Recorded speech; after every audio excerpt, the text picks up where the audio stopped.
반려동물 양육 인구가 꾸준히 증가하면서 반려인과 비반려인 사이의 사회적 갈등도 깊어지고 있습니다. 갈등의 원인은 무엇이고 공존을 위한 대책은 있는지 서울디지털대학교 반려동물 전공 이웅종 교수와 이야기 나눠보겠습니다. 교수님 어서 오십시오. 네, 안녕하세요. 자, 앞서서 성룡희 기자 리포트 보셨는데 네네. 자, 리포트에서 나온 이번 논란, 교수님 어떻게 생각하십니까? 반려인구가 지금 우리나라도 급성장하고 있고 현재는 공존하는 문화에서 이러한 네. 찬반 논란 가지고 아파트 단지에 산책을 하느냐 마느냐 토론한다는 것이 네. 반려동물 기르는 사람 또는 행동교정 전문가로서 네. 이런 이야기를 접했을 때 네. 정말 이게 현실적으로 가능한가 그런 네. 아쉬움이 남습니다. 네, 사실 뭐 아파트에서 이렇게 논란, 갈등이 벌어진 게 성남에서도 있었고 서울에서도 있었고 뭐 이번에 예산에서도 있었는데 자, 이 같은 갈등의 원인 교수님께서는 뭐라고 보세요? 아무래도 이제 원인을 분석을 하게 되면 여러 원인이 있을 거거든요. 네. 첫 번째는 뭐 산책을 올바르게 니드줄을 길게 한다든지 네. 배설물을 바로바로 치우지 않는다든지 네. 또는 지짐이나 층견 소음으로 해서 이웃 간의 갈등 문제 또는 요즘 이제 공격성 물림 사고에 대한 이야기들이 또 많이 나오잖아요. 그렇죠. 네. 그런 불안감 때문에 이런 갈등 문제가 또 생겨나지 않나 또 생각이 되고요. 네. 또한 지금 현재 이런 거 개선하기 위해서 농림축산식품부에서 네. 반려동물에 관련돼 있는 교육 프로그램 활성화시키고 네. 의무화 교육이 되도록 지금 많은 것을 준비하고 있거든요. 네. 좀 이런 것들 지켜보시면서 이런 갈등 문제를 해결했으면 좋겠습니다. 네. 사실 뭐 반려인들 입장에서는 뭐 이쁘죠. 뭐 댕댕이 이뻐서 너무 이뻐서 맞아요. 뭐 그런데 비반려인들 사이에서는 사실 너무 좀 개인주의적인 거 아니냐, 비반려인들 배려해줘야 되는 거 아니냐 이런 의견도 많거든요. 특히 뭐 배설물 같은 경우에 내 아이들이 거기서 뛰어노는데 그럼 지금 말씀하신 교육 프로그램 만약에 반려인들이 이런 걸 좀 전문적으로 배우려면 교육 프로그램에 참여를 해야 되는데 어떻게 참여할 수 있는 겁니까?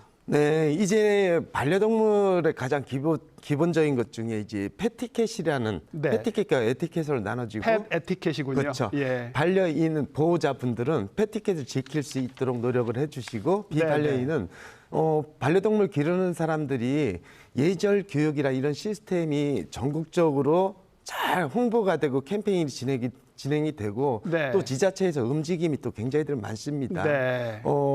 반려동물과 관련된 있는 물림 사고 발생됐을 때 네. 기질평가 테스트도 기준 마련이 돼 있고 네. 그다음에 입양자 교육, 반려견 네. 교육도 지금 정부에서 준비를 하고 있으니까 네. 이렇게 공공 다세대 주택 특히 아파트 단지 내에서 네. 발생되는 문제점들이 많이 생겼을 때 네. 이런 교육 참여율도 높여주고 네. 함께 교육받고 올바르게 지킬 수 있도록 서로 양보하는 미덕을 좀 갖춰주면 얼마 지나지 않아서 이런 교육 문화나 이런 것들이 활성화되게 되면 서로 간의 갈등 문제를 네. 최소화로 줄여줄 수 있는 기회가 될 수도 있으리라고 보거든요. 네, 사실 물림 사고 같은 거 한번 발생하면 아파트 단지 전체가 뭐 들썩들썩 하잖아요. 교수님 가장 전문가시니까 이 자리에 나오신 김에 자, 물림 사고를 예방하려면 이제 반려인 주인, 그리고 이제 물림 사고에 대응해야 되는 쪽 양쪽 입장에서 좀 물림 사고 예방법을 한번 설명을 해 주신다면요. 네, 저희들이 항상 이런 얘기를 제일 먼저 해요. 특히 네. 이제 아파트 단지 내에서 교육이 진행이 될 때는 네. 뭐 지즘. 네네. 지짐이 있는 아이들은 교육하는 기간이 필요로 하거든요. 네네. 짖었을 때 짖지 않도록 교육하는 시간을 마련을 해주고 네네. 그다음에 실질적으로 저희들이 보게 되면은 많이 짖는 아이들이나 밖에 네. 나가서 나가서 산책을 제대로 하지 못하는 보호자가 발생이 됐을 때 네. 교육이라는 인식을 좀 더 명확하게 네. 알고서 네네. 나 아닌 타인을 배려하는 그런 네네. 마음의 자세를 갖는 것이 가장 기본적인 거고요. 네네. 그다음에 요즘 캠페인이나 홍보를 통해서 네. 바른 산책 문화 만들기 캠페인들이 많이 진행이 되거든요. 바른 산책 문화 만들기. 그렇죠. 네네.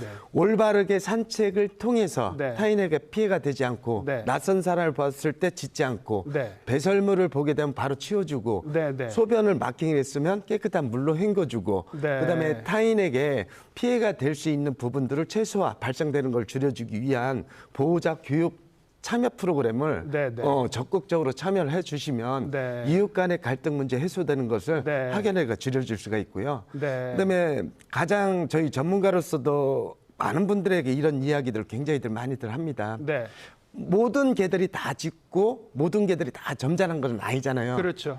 많은 반려견들이 있다 하더라도 한두 마리 문제되는 아이들 때문에 네. 정말 잘 지키는 사람들까지 네. 욕을 얻어먹고 있거든요. 그런 경우가 많죠. 네. 예. 그래서 우리 반려견이 짖음과 공격성 있고 통제불능이 잘 되지 않는다 했을 때는 네, 네. 나부터 스스로 고치려고 해서 네. 나보다도 타인을 먼저 배려하는 마음을 가져야 되는 거죠. 네.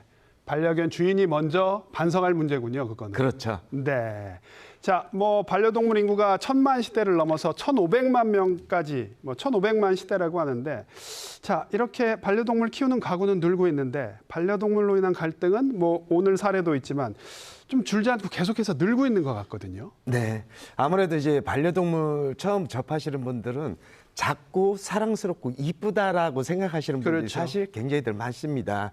반려동물 입양했을 때는 끝까지 책임의식을 가져야 되는 것이 첫 번째 해야 될 일이고요. 가장 중요하겠죠. 그렇죠. 예. 입양했을 때는 교육을 우선순위로 지켜줘야 되거든요. 네. 교육을 통해서 패티켓, 엠프티켓 문화로 활성화될 수 있고 나 스스로가 지켜야 되는데 네, 네. 나 하나쯤은 괜찮다라는 네. 인식이 아직도 많이 남아 있고요.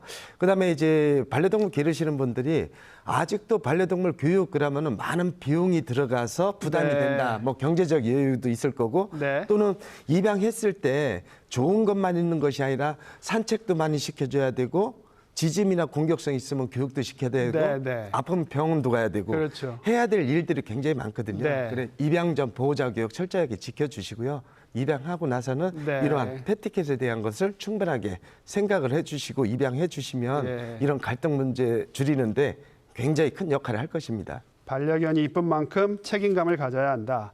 자, 마지막으로 사회적 갈등 해소하고 모두가 좀 행복해지려면 자, 교수님 보실 때 어떤 대책이 가장 필요하다고 보십니까? 네, 아무래도 지금은 이제 공존하는 사회이거든요. 네, 네. 이 공존에서 가장 필요로 한 것이 타인에 대한 배려가 우선순위가 돼줘야 네. 되거든요. 그래서 조금 전에 이야기했던 것처럼 네, 네. 가장 기본적인 것이 무엇인지 네. 실내 생활에서의 패티켓, 네. 엘리베이터의 예절, 네. 그다음에 산책 나갔을 때 어떠한 패티켓과 에티켓을 지켜야 되는지 네. 나 먼저 실천하는 그런 네. 마음의 자세를 가져주는 것이 좋을 것 같고요. 네. 비반려인 분들은 이게 반려인 분들도 많은 개선을 하기 위해서 많은 노력들을 하고 계시거든요. 네. 그러니까 조금만 양보해 주시고 너그럽게. 기다려 주시면 네. 지금 우리 사회적으로도 반려동물에 관련된 좋은 네, 네. 말씀해 주세요. 좋은 반려동물 정책들이 많이 지금 만들어지고 있거든요. 네, 그러니까 네. 잠시 같이 양보해주는 네. 그런 시간을 가져줬으면 좋겠습니다. 네, 서로 좀 배려하는 마음 그리고 책임감 이 두 단어로 요약할 수 있을 것 같습니다. 교수님 오늘 말씀 여기까지 듣겠습니다. 고맙습니다.